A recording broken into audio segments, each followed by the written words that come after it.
Part 6. This part 6 is very important. Say after me.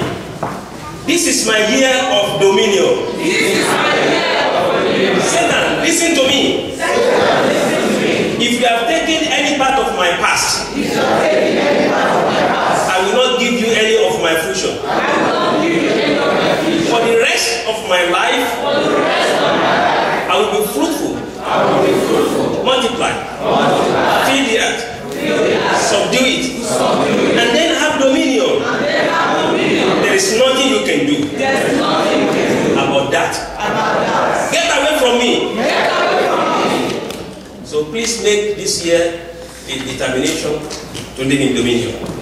God, dominion, order, or mandate is geared towards you to rising up and be all that God has called you to be. Amen. Today in part 6 of living dominion, we're going to consider the fifth aspect of it. The fifth aspect of it. In Genesis chapter 1, that verse 28, God said, be fruitful, multiply, fill the earth, subdue it, and have dominion. So in part 1, 2, 3, 4, and 5, we have treated be fruitful, multiply, fill the earth, subdue it.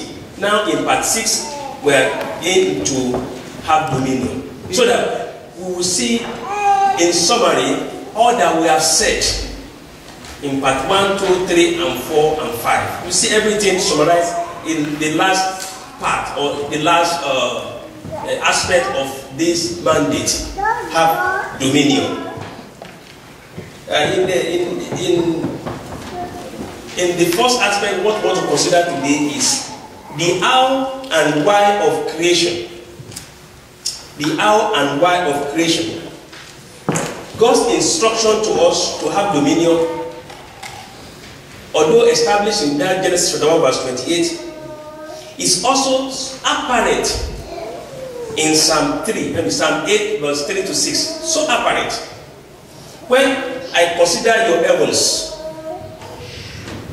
the work of your fingers, the moon and the stars which you have ordained. What is man that you are mindful of him? And the Son of Man that you visit him? For you have made him a little lower than angels, and you have crowned him with glory and honor. You have made him to have dominion over the works of your hands. You have put all things under his feet. So here the psalmist is pondering. He ponders and the extent at which God has so much endowed us with these opportunities. The splendor of creation. You begin to wonder why God pays such attention to mankind. So the psalmist was wondering, why should God pay such attention to mankind? You have made him to have dominion over the works of your hands and have put all things under his feet. Why? So we're going to see the why and how of creation in this part. 3 elements in the character of God about this. 1, remember, God is a God of purpose. Tell somebody, God is a God of purpose. God is a God of purpose. God is a God of purpose. God purposely made man as crowning masterpiece of all his creation. He purposely did that. That man was made to be the crowning masterpiece of everything created. God said, let them have dominion. So in Hebrew, dominion means raider in Hebrews, which means to reign, rule, prevail, subjugate, bring something under control, have dominion. That is God's purpose for you and for me, to have dominion. But remember what preceded for. So if people are saying that, oh no, that is it's just because we fell in the garden, so that was why we have to walk right now. No, because God told our fathers and mothers that they were created to dress the garden, right? That was in Genesis 2:15. So God purposely created us to represent him here, to rule over all he has created. God is a God of purpose. So the second one, God is a God of intention. God is a God of intention. There is reason why God created all He created, and there is reason why God made man to rule, to have dominion over all that He had created. Intention. And listen, for every page in our lives, there is an ultimate intention. For every page in our life, in all our lives, there is what we call ultimate intention. We generally describe this as destiny, right? Which is related to the word destination. There is an expected end. Every stage of our life has an expected end. Has a destination. Meaning the end of a journey. But this part is very important. Listen. God pays more attention to the expected end, the end of a destination, than the past and where you are now. God is paying more attention to our future. That is the character of God. The end point. Rather than where we are coming from or where we are now, God pays more attention to the end point. With God, the end of a thing is always more important than the beginning, as made clear in the word of God. The end of a thing. So your end is so important than where you are coming from. So you don't want to allow your past to distort your purpose, to derail your future.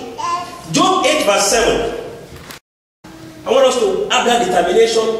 Let's embrace this opportunity and live our life according to His purpose. Job 8 verse 7. Though your beginning was small, yet your later end, or you can call it latter, hand will increase abundantly. Your beginning may be small. I used to tell people, greater is a small beginning if God is in it. A beginning could be small, a past may be very rough. But if God is in that journey, oh man, like they say here, the end point will be fantastic. Superlative fantastic. And there is nothing the devil can do about it. Amen. Let's keep writing. Look at Ecclesiastes chapter 7 verse 8. The end of a thing is better than its beginning. The end of a thing is better than the beginning. So I don't know, listen to me, I don't know where you are now. I don't know where you came from. But let me say something. God has a purpose for your future. Amen. And I want you to keep hope alive. That better days are still coming ahead of you. Amen. And you will fulfill your purpose in the mighty name of Jesus. Amen. Just believe that with me. It's a corporate belief. It's a corporate anointing. You're going to fulfill your purpose in the mighty name of Jesus. Amen. Determine that nothing is going to hinder you. No devil can come together against your purpose. Because God has a plan. He has a future for you. His future for you is great. Now therefore, as we can see, God has an intention in His mind for creating us. He has intention right there. He has a unique purpose and singular intention for each and every one of us.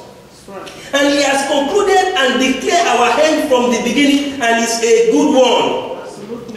In all His master plan, God has intention for each and every one of us. As many as we are in this world, God has intention for each and every one of us. Amen. I am telling you, He can count all the hair on your head.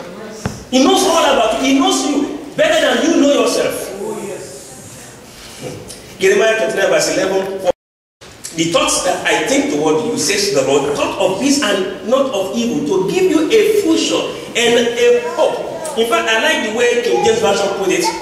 He says, for I know the thoughts that I think toward you, saith the Lord, thought of peace and not of evil, to give you an expected end. God pays more attention to the end of a journey than the beginning of it, or where you are now. Amen. God is planning for your future. Even before you know it, He's planning ahead. This is the truth of the matter. Is that we do not decide what our purpose is. We do not decide our purpose. We just have to discover our purpose. Amen. It's not for you to decide. God has decided your purpose. God has decided and designed and concluded your destiny. Now it's for us to discover it and live in it. Amen. And live in the light of it.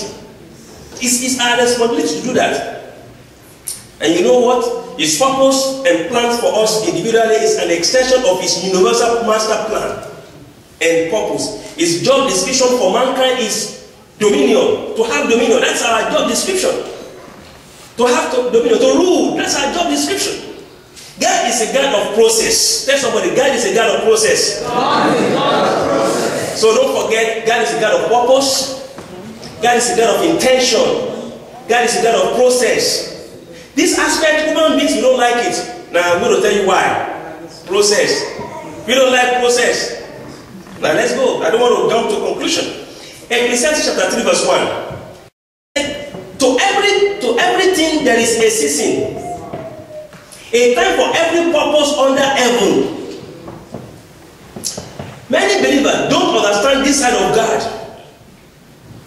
that he is a God of process. Now listen, if God declared something concerning you, it does not mean that it will happen immediately or instantly. There is a process. I want us to read the scriptures and go through the scriptures. You will see that for everyone God has chosen or called, they pass through process. Because God is a God of process. He can say, this is what I'm going to do now, but when he said now, a day before God can be 1,000 years.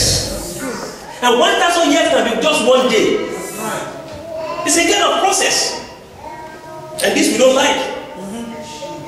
Look at White House example. If human beings can have process for everything, you think God is not going to have process?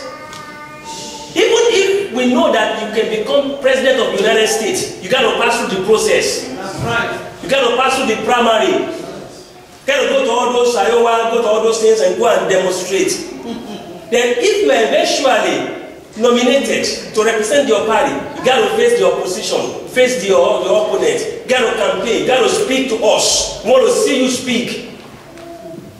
We want to see how you will treat your opponent. If you treat your opponent anyhow, then we know you will treat us anyhow, and that can make you to lose the election.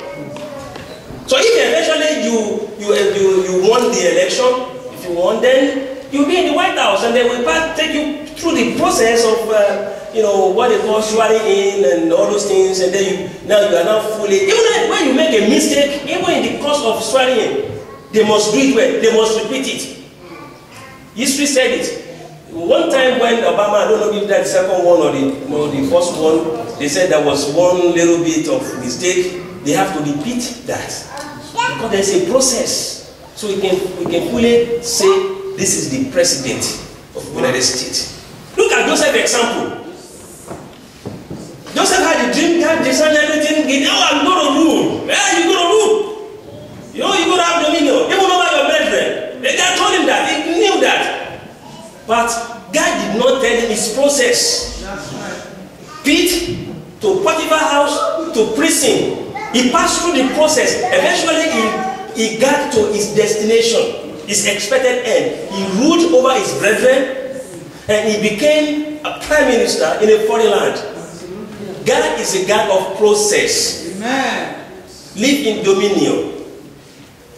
All promises of God for your life will come to pass. Amen. But you must not run away from the process. Embrace the process. Or do I know the process? I don't know. God will never give anyone blueprint of one's life. If you have the blueprint, you will run. Okay? It's a one day at a time. That is the God we serve. What about Abraham? What about Jacob? What about David, Daniel, Moses? Even Jesus passed through the process. Jesus passed through the process to become our Savior. He died on the cross, shameful death. I mean, one of those worst deaths you can ever give to somebody. He passed through the process before he can be our Savior, and he resurrected the third day. Process. What about children of Israel? The destiny or God's intention for the Israel of Israel was a promised land flowing with milk and honey, right? Right. But the process was unfriendly wilderness. A lot of battles and oppositions. If God had told them the process, they would tell Moses, leave us in Egypt. It's better off. And you know what? Because of the fact that they were not cooperative with God, their children spent their lifetime in the wilderness. Their children. These people and their children. Only two of them that started the journey was able to make it to the promised land. Caleb and who? Joshua. The process. Advice for all of us. Listen to me. Do not run away from God's purpose and intention for your life because you do not like or want the process. Don't run away. His grace is always going to be sufficient for you. Amen. Amen. Amen. Everything has a process. Husband and wife. There's a process. There's a process. You know, in those days when we were still teenagers, we just like to marry. Just like to marry. I don't. People will have sat us down and tell us, hey, it's more than that. When we see each other, we run. But we just, But ask those that are married, they tell you the process. Absolutely. They tell you the process. Sometimes we need somebody to tell us something. I remember, when I was growing up, I heard people say that you want to have, beer or hair all over your body, use spirit. Have you heard that? Oh yes. Use spirit. And when this was not coming, I was putting spirit. Honestly speaking, put that chemical, and it started growing. If people would have told me the problems that will come after growing here everywhere, if they had told me the process, I wouldn't try to have it early. I will wait. I will enjoy the time it has not come.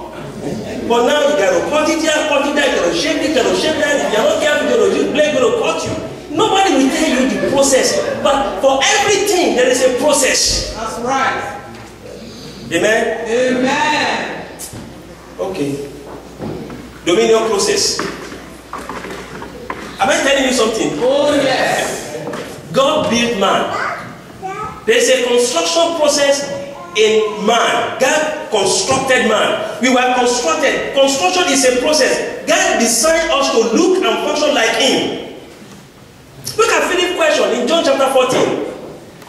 When Thomas asked, show us the Father. When Thomas asked, show us the way, Jesus was talking to them when he was about to say, I'm the way, that truth, and life. No man come unto the Father but by me. Before then he said, let not your heart be troubled. Believe in God, believe also in me. In my Father's house there are many mansions. If it were not so, I would not have come to tell you. I'm going to prepare a place for you, that where I am, you will be also. And he said in verse 6, I am the way, that truth, and the life. That no man comes unto the Father but by me. Then Thomas said, show us the way.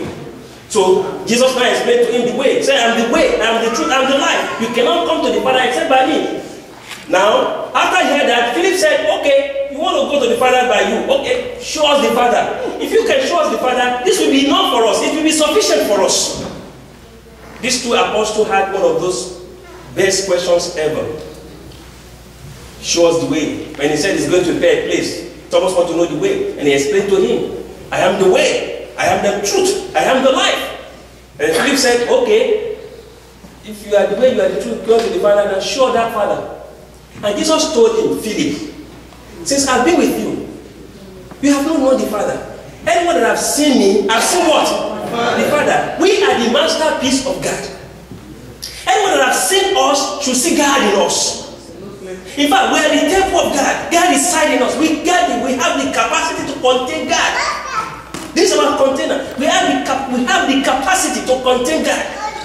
And that is why if no one can stop God, no one can stop you. Amen. Now listen to me very carefully. You destroy concrete. Right? Yes, sir. If you can anything that can destroy concrete will destroy anything that has been made with concrete. That's right. You understand me now? Glass can be destroyed.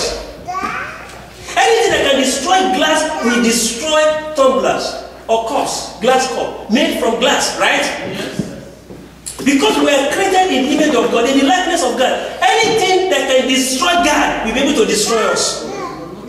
Are you listening now? Yes. That is why your destiny is not in the hands of the enemies. Amen. Amen. Your life, you will face the process. You will be hard. It is normal. And Christians must understand this. When you are passing through the process, when everything is being mixed and you are facing those challenges, that does not mean that devil can destroy you. Because you are made in the image of God, in his likeness. To destroy you means they have to destroy God. Yes. And if no one can destroy God, no one can destroy you. Amen. If no one can stop God, no one can stop you. Amen. These things, we have to understand this. We are the masterpiece of God's creation. We are the crowning masterpiece of God's creation. We will invent into this, we will research into this, you will see who you are. That you are special. Amen. I don't know what you are passing through right now. I don't know what is facing you right now. But your life is in God's hands. Amen. He will take care of you. Amen. And no enemy can touch you. Amen. And he said, you are the apple of my eyes. You are untouchable. You are unstoppable. Amen. You are undestroyable. Nobody can destroy you. That's what I mean. This thing is very simple. But let's keep going. Let's keep going. Genesis 1, 26 to 30 explain that we are created in God's image, in God's likeness. So we're supposed to be his imitators. The image is a reflection of the original, right? Yes, sir. We are the reflection of God, reflection of him. So you read that Genesis 1, 26 to 30. I'm jumping because of time. And Genesis 2, 7 also explain that. And the Lord of the ground and breathed into his nostril the breath of life, and man became a living being, a living soul. A construction process. God built man. Now in this aspect you can see that now that anything, now you can see in this way that we are in two forms. We have the physical body, right? Yes. From the heart, and also we also have the spiritual body, which is God's breath in us. God breathed into man the breath of life. So let's look at that. Number 2, God breathed into man a breath of life. So we exist by two factors or two components: dots of the heart and the breath of God in the Almighty in us. So therefore we are both physical and spiritual beings. You understand now? We are both physical and spiritual beings. Now listen to me very carefully. Animals are not both physical and spiritual beings. You are physical and spiritual beings because God breathed into you breath of life. Right. That's why when you expired, when you leave this container, your content and the soul in you, the spirit in you must return back to God. Absolutely. God gave it out. God received it back. Do we get it right now? Yes, sir. Okay, let's see something. The Bible is very consistent about this. We have the ability to have dominion because God breathed his breath in us, into us. So we have that ability to, it's not something that you pray for God, you got that ability. Be fruitful, he said. It's a command. It's a command. It's an order. So there is a part of us that is physical or temporal, finite and physical. And part of us that is invisible, eternal, limitless and spiritual. But we tend to pay more attention to the one we see. It's a natural thing. We pay more attention to the physical one that we see. We don't pay attention to the spiritual that we don't see. And that spiritual one we don't see will be the one that will last long. 1 Corinthians chapter 15. 1 Corinthians chapter 15 from verse 48, verse 48 to 49.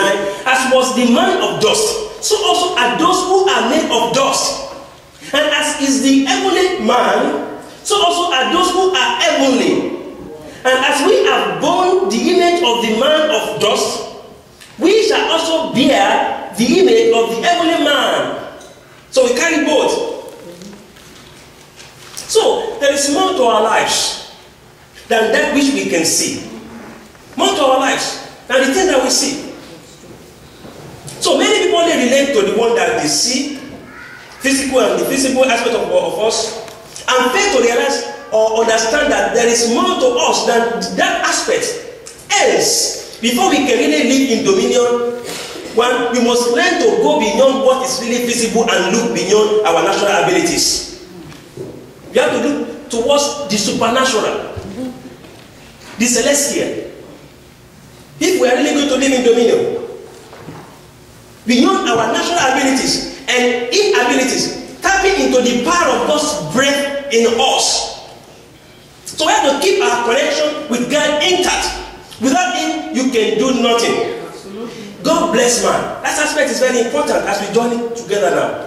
So remember, I told you the first one, as we discussed this aspect, the dominion process, God built man. God built us. And then I went to the second one and explained to you, God breathed into man a breath of life, right?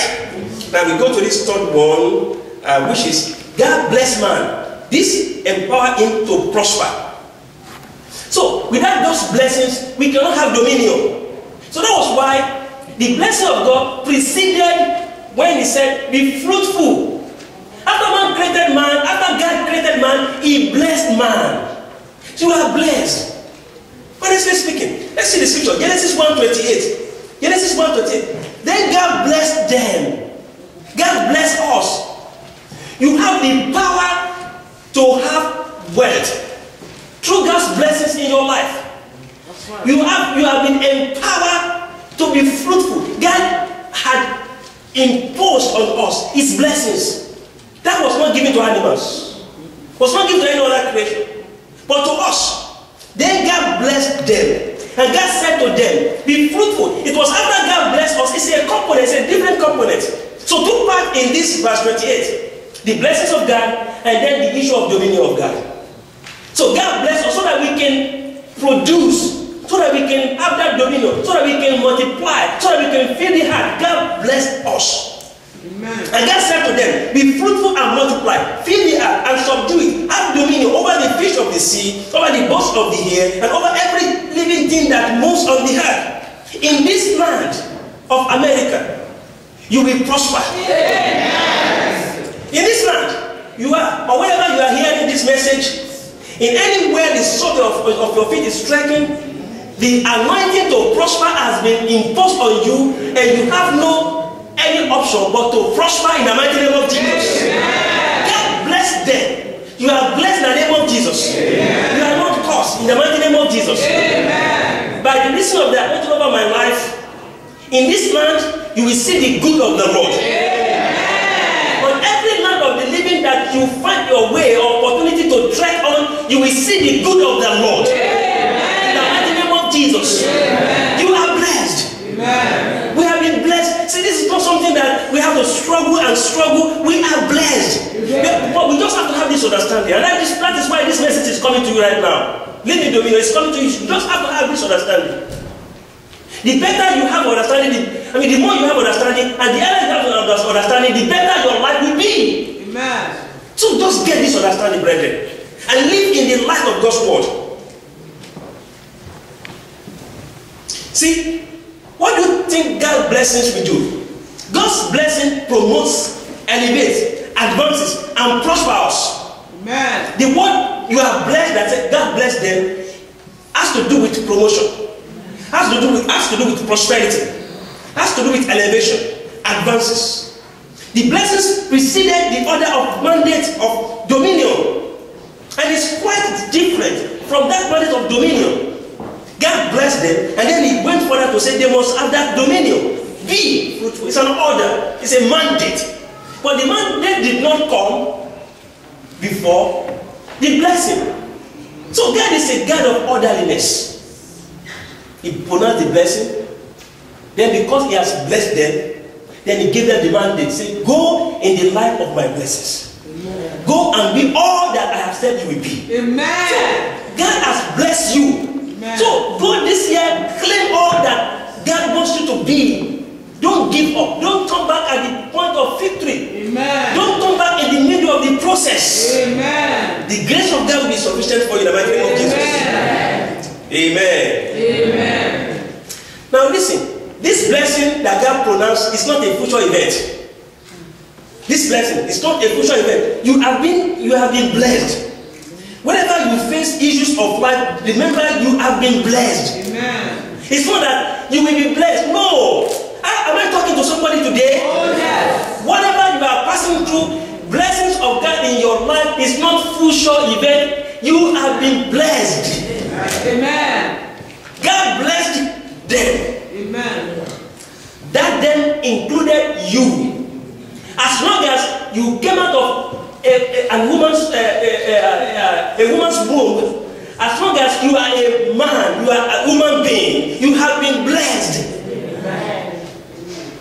But we don't worry. The enemy will come and plant, bad seed among plant tears among the seed. Yeah, that is the world we are in. But listen to me. Above that, above the process we are passing, above the oppositions, you have been blessed. Amen. In the mighty name of Jesus. Amen. Now, let's go to number 4. Man was bestowed seed by God, right? Seed by God. Man was bestowed seed by God. Now, I want you to understand this. We are exploring the Bible. That's what we are doing now. I'm talking to you. This is no more or less preaching. Let's say I'm telling you facts. I'm talking to you. Right. Now listen, man was bestowed seed by God. Now only a man was given dominion among all the creation of God. Take that first point. So God enabled plants, birds to be fruitful and multiply and see creatures. And other animals by extension were told to multiply and fill the seas but only man was instructed to be fruitful, multiply, fill the earth and subdue it and have dominion. Only man. Not this difference. Not this difference. It's very important. Only man was given seed. No other creation was given seed. Have you ever seen where lion will build a fantastic house or call all the children they will be planting the food they are going to eat? No. Have you seen that? Never. No, because they were not given seed. No. They can eat. God knows how to take care of them, but they are not. You don't see birds in the air try to pick the grain of maize, go somewhere and plant it, go back there, put water, go tomorrow, and they bring all other small birds and they go and they be harvesting and they be eating. Have you ever seen that? Never. Because God did not make them to do that. Only man was given ability to have seed and plant the seed. Let's see the scriptures. I don't want you to say the pastor was just talking. Can you refer to the Bible? Genesis 1:29.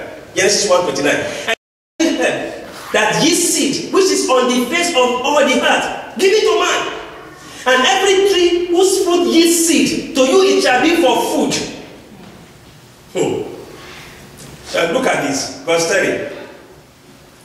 Also to every beast of the earth, to every bird of the air, and to everything that creeps on the earth, in which there is life, I have given every green herb for food, and it was so. They can eat, but they cannot produce plant seed. They were given food. And in fact, look at this. Jesus explained this very well when he was speaking at the Sermon on the Mountain. Look at Matthew chapter 6, verse 26. Look at the birds of the air, for they neither sow nor reap nor gather into barns, yet your heavenly Father feeds them. Are you not of more value than they? They were not given seed. They were given food. They will eat. And that's why God is awesome. How they will get their food, God knows. But all of them, they will eat. But you were given seed. God gave food to man and also gave him seed. Isaiah 55 verse 10. Isaiah 55 verse 10. And the snow from heaven, and so not return there, but water the earth and make it bring forth and bud, that it may give seed to the sower and bread to the eater. This is very important. It's just understanding seed to the sower and bread to the eater. Which one are you? Okay, let's join it. You see where I'm going. 2 Corinthians 9:10. There are people they eat. They don't. That seed in their hands is nothing. They don't plant. They don't seed anything. They are consumers. Okay. We'll get there. 2 Corinthians 9:10. Okay? Now, may he who supplies seed to the sower and bread for food supply and multiply the seed you have sown and increase the fruit of your righteousness in the mighty name of Jesus. Amen. Yeah. Utilize your seed. Utilize your seed. We get it to somewhere. The extent to which we can succeed in utilizing our seed effectively will determine the extent to which we are able to exercise our dominion. Wow. The extent you can utilize the seed in your hand will explain or determine the extent whereby you will live in dominion or your dominion order or mandate. Because I think that seed is an instrument of dominion. Absolutely. Seed is an instrument of dominion. We're getting there. We're getting there. You're not here today by accident. That's right. I'm going to tell you something. Amen. This one is very important. Amen. Now let us conclude with this. What is seed? What is our seed? So it is seed. Pastor talking seed. Say the law of the first order. The law of this seed was mentioned before the fruit. What is seed? Now I've explained some things about seed for you, but look at this one. Seed is that thing God has given you and me with which to create our food shop. Wow. That is seed. I'm going. Some people don't recognize their seed and therefore do not activate it or put it to work. That's right. So I am encouraging you to recognize your seed. Be attentive to this one. The key is this. The key is seed to the sower and bread to the eater. Seed to the sower and bread to the eater. Okay? Get the clue. Get the clue now. Get the clue. Whatever can be your bread can be your seed.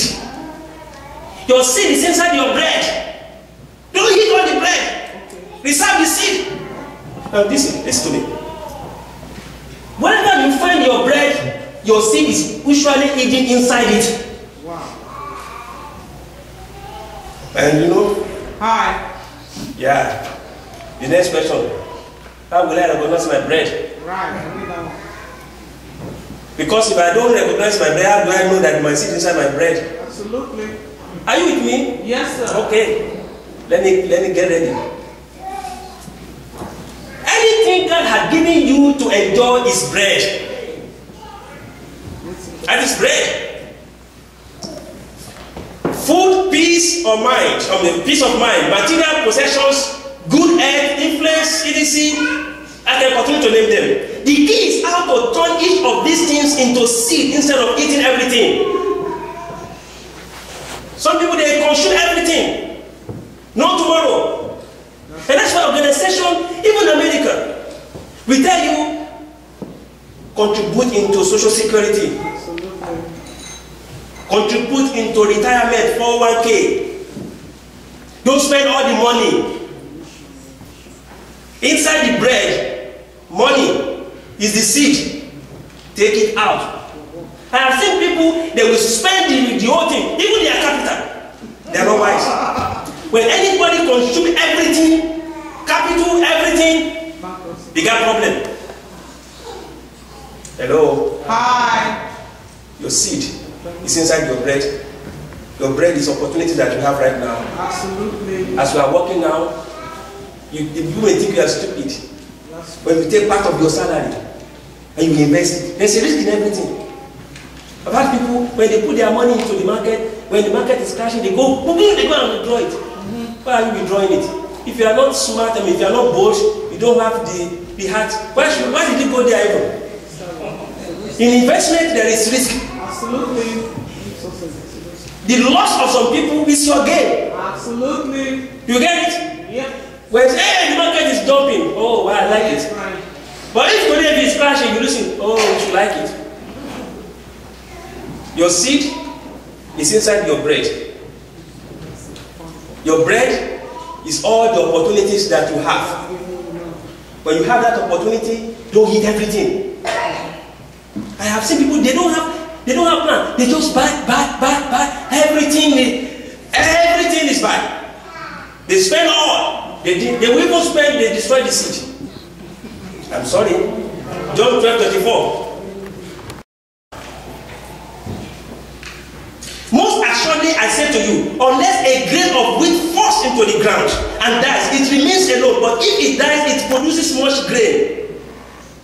Yes.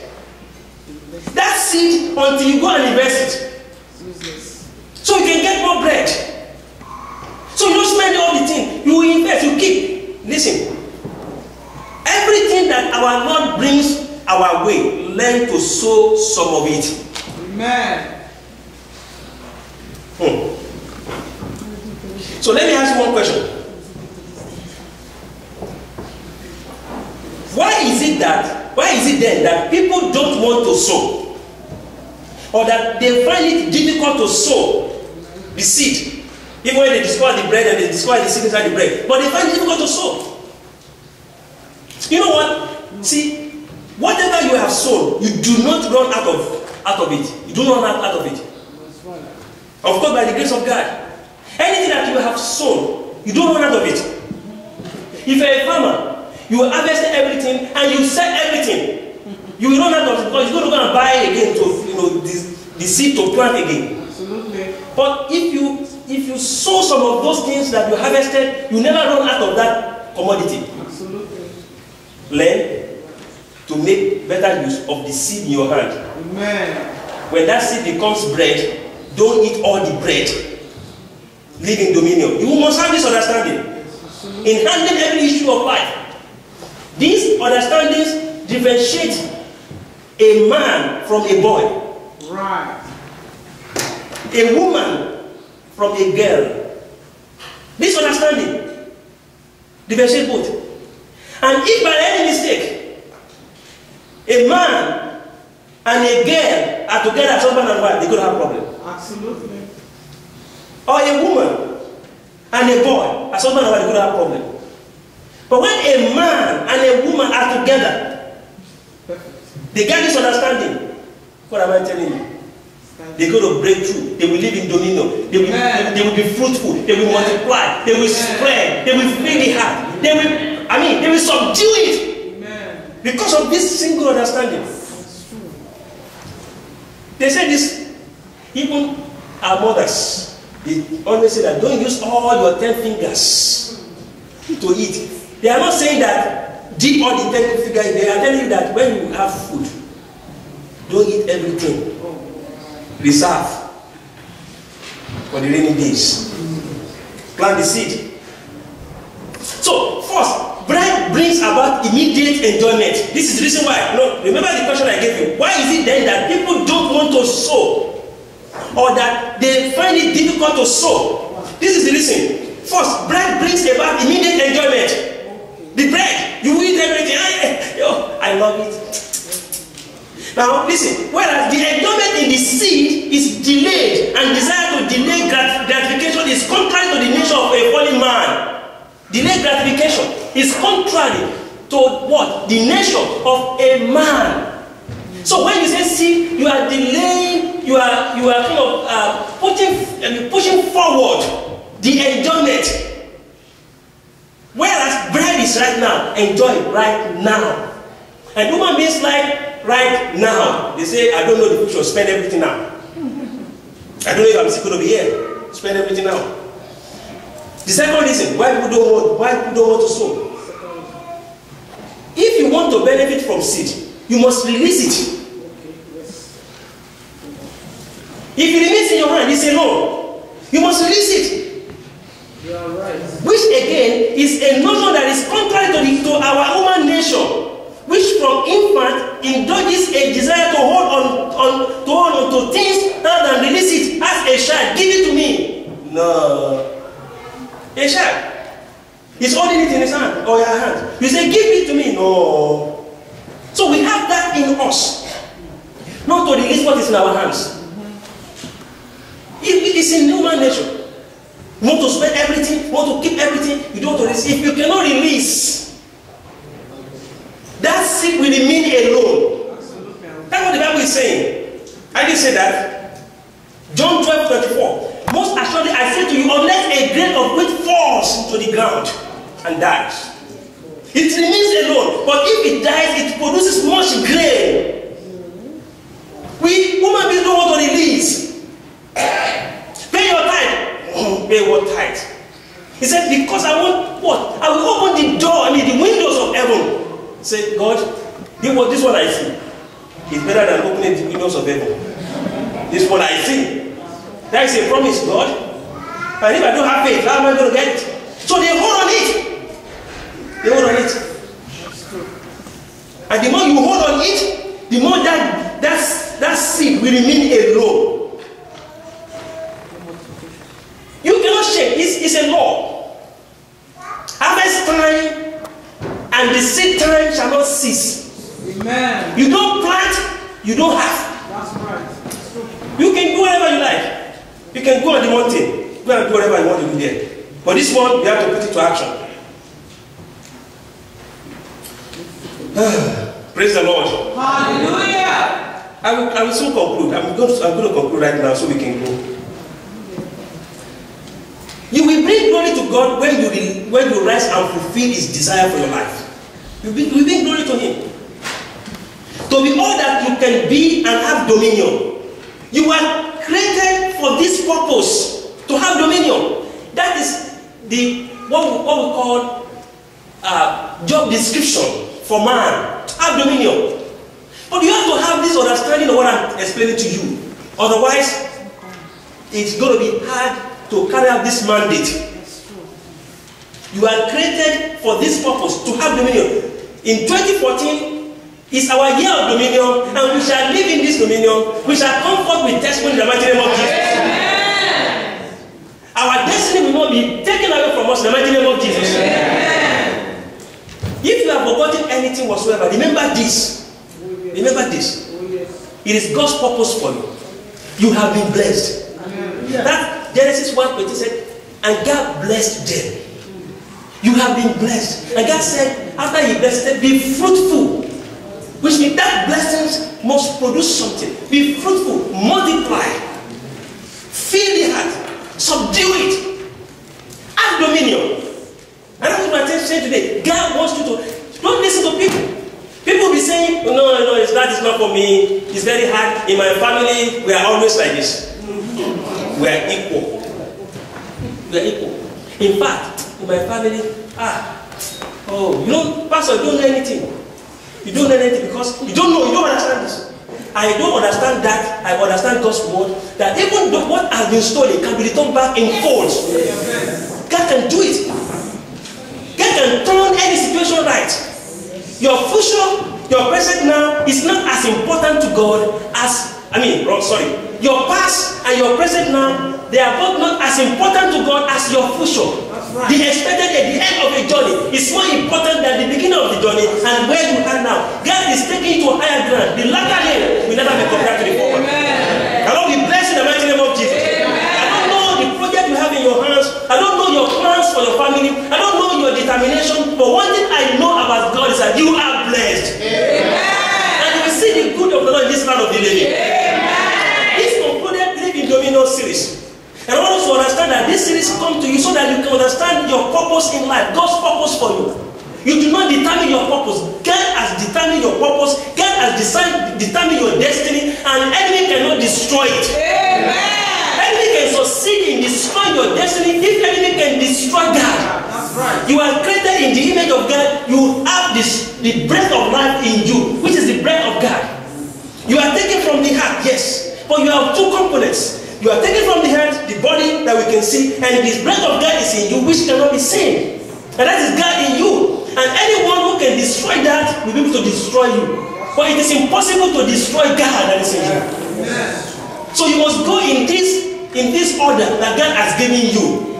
Live in dominion. Anywhere you find yourself, be above your peers. Amen. Any profession you find yourself, strive to be the best. Amen. Because God has determined you are the best. Amen. You can do it. Do not look down on yourself. If you look down on yourself, nobody will look up to you. That's right. You are the one.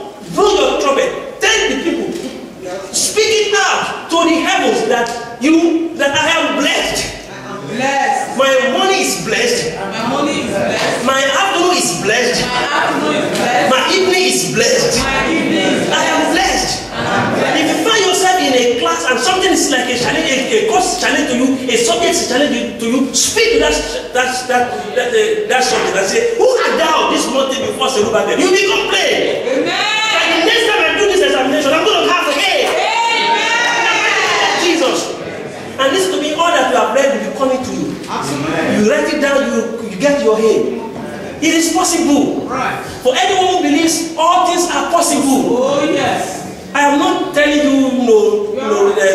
kind of rondo here. No. I'm telling you Bible. Absolutely. I'm telling you Bible.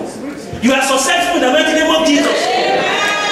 You tell your wife, since you have met me, even if you are not successful before, because you have met me, you are successful.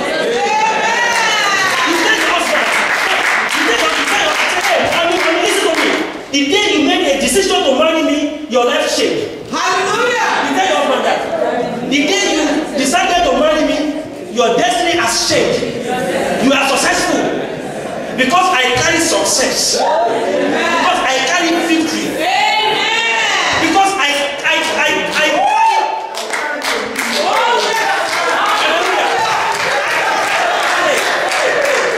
Listen to me.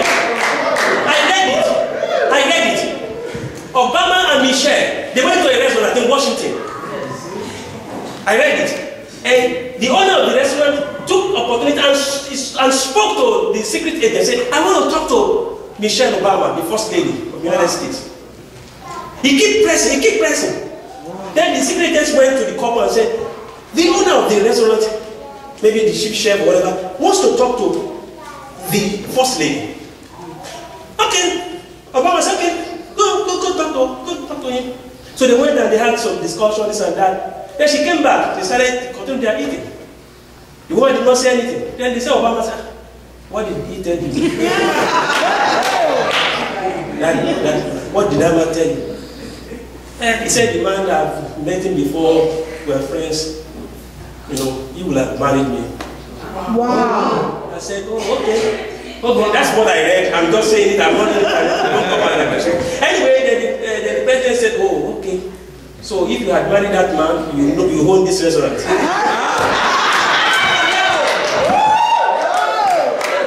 You be the owner of the restaurant. No. Michelle said, no. If I had married that man would become president.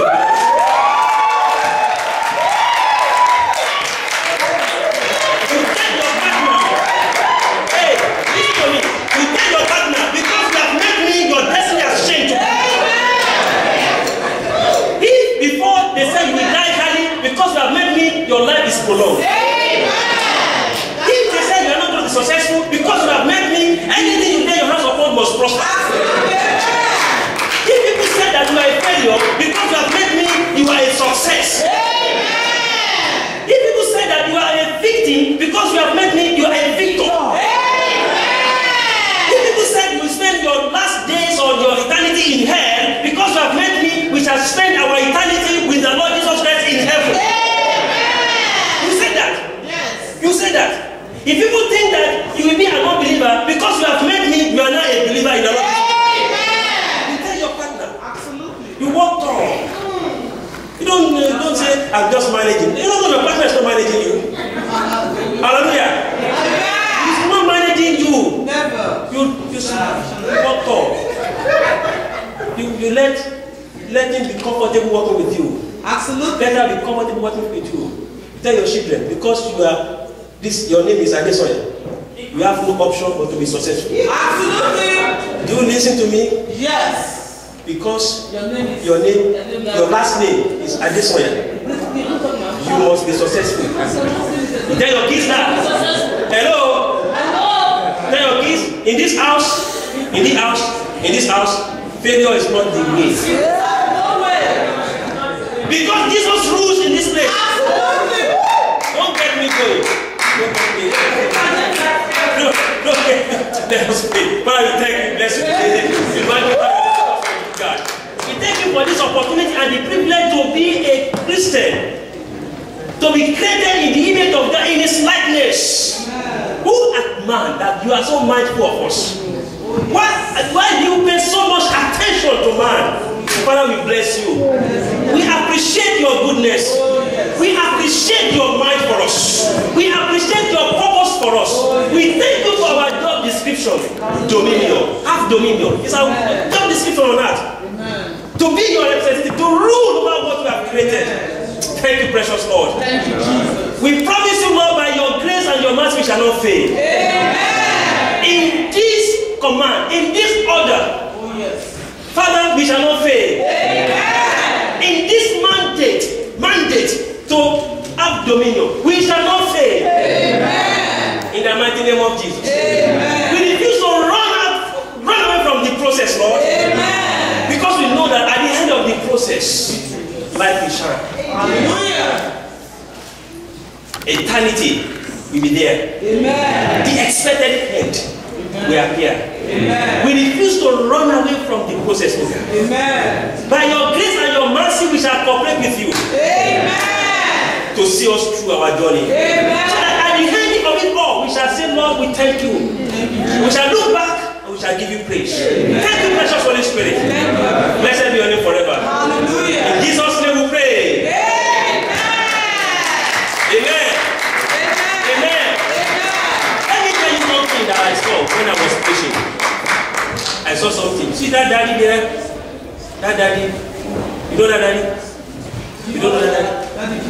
That daddy will play. He was laughing. His laughter was special.